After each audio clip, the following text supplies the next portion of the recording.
Student welcome to online class. मैं Anita Sharma class second को chapter number 7 Veer Balak पढ़ाऊंगी। वीर बालक का मतलब होता है कि बहादुर बालक जो खुद की परवाह किए बिना दूसरों के बारे में सोचता है वो होता है वीर। और बालक यानी छोटा बच्चा।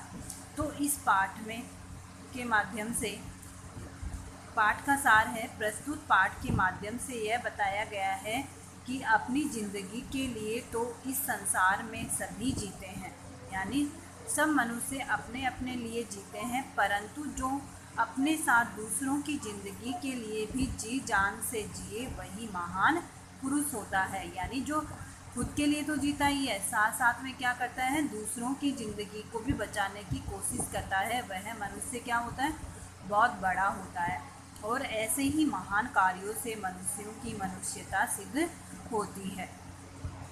तो ये एक कहानी है वीर बालक की, जिसमें क्या बताया गया है कि यूरोप में क्या था, एक पोलैंड नाम का छोटा सा देश था। और वो देश क्या था, समुद्र के तल से क्या था, बहुत नीचा था। यानी समुद्र तो ऊपर था और वो गांव थोड़ा नीचे था। जब भी क्या होता था, उस गांव में समुद्र के कारण क्या होता था, बहुत सारे बार गांव पानी में डूब जाता था और वहाँ पर लोग क्या होते थे, मर जाते थे। यानी उनके कारण वहाँ पर लोगों को धन की हानि होती थी, यानी धन का नुकसान होता था, साथ में क्या होता था, लोग भी मर जाते थे। तो वहाँ के लोगों ने क्या किया, उस समुद्र के किनारे एक बहुत ऊंचा सा बांध बना दिया, यानी दीवार खींच दी वहाँ पर। तो फिर क्या हुआ कि उसमें एक दिन तो वहाँ के लोग क्या करते थे, अपने बच्चों को बताते थे कि इस समुद्र में से क्या हो, कि समुद्र का जब पानी गाँव में आ जाता है तब क्या क्या नुकसान हो जाता है, कि यहाँ के लोग मर जाते थे और यहाँ पर बहुत बुरी पेड़ फसलें नष्ट हो जाती थी। ये सब बच्चों को बताते रहते थे। तो एक बार क्या होता है, एक छोटा सा बालक था, वो क्या कर रहा था, उस बांध के किनारे से जा रहा था, पास से जा रहा था। तो उसने देखा कि उस बांध के अंदर क्या हो गया है, एक छोटा सा छेद हो गया है और पानी के आने से क्या हो रहा है कि वो धीरे धीरे बड़ा होता जा रहा है। तो उसको फिर जब वो उस छेद को देखता है तो उसको उसके अपने पापा की कही हुई बात याद आती है कि जब बांध में छेद हो जाता है और उसमें से पानी निकलने लग जाता है तो उस पानी के कारण वो छेद क्या हो जाता है, बहुत बड़ा हो जाता है और बांध टूट जाता है। तो उस लड़के ने सोचा कि मैं क्या करूं, अपनी जान बचाने के लिए कोई ऊंचे स्थान पे चले जाऊं या फिर भागकर गांव के लोगों को बुला के लाऊं।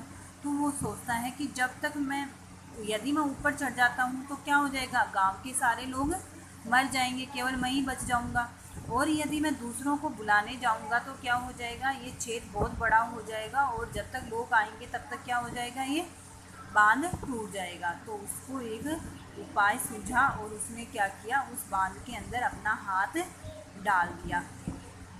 फिर अब वहाँ से कोई नहीं आया, तब तक वो क्या कहा करता रहा, उस बांध के छेद के अंदर अपना हाथ डाले रहा।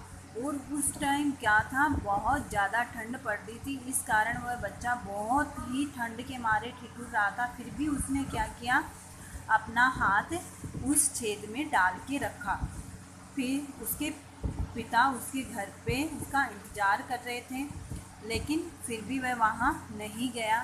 फिर वहाँ से सुबह हुई, तब वहाँ से एक आदमी उधर से गुजर रहा था, उधर से जा रहा था। तब उसने देखा कि यह बालक इस बांध के पास क्या कर रहा है। तो उसने उससे जाकर बोला कि तुम यहाँ क्यों बैठे हो।